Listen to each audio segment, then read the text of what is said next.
Мен Ахмет Байтұрсынның рухын оятуды, сөз өнерін қорғауды мақсат еткен азаматпын. Хен қыстау кезеңде хамның жолынан таймай, оның бостандығы мен мәдениетін сақтауға қызмет еттім.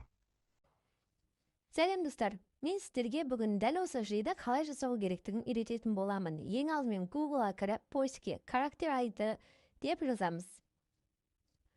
Оған кіріп, яғни тіркелу керек болады. Соған тіркеліп аламыз. Google немесе номер арқылы тіркелуге болады.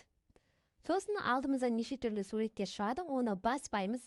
Үстінде тұрған сол жақтағы үштік батырмасын басамыз. Іштен аватар дегенге кіреміз.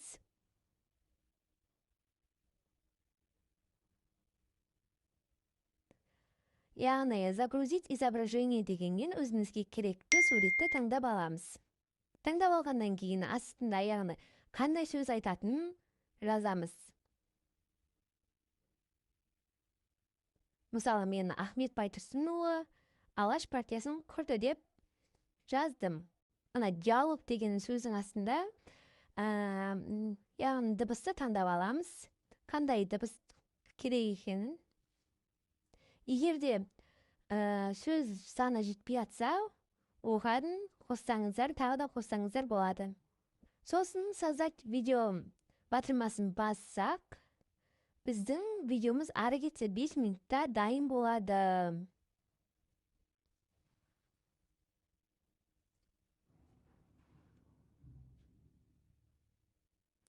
Мінекей біздің видеомыз дайын болды. Тіркеліп лайк басып кетеміз.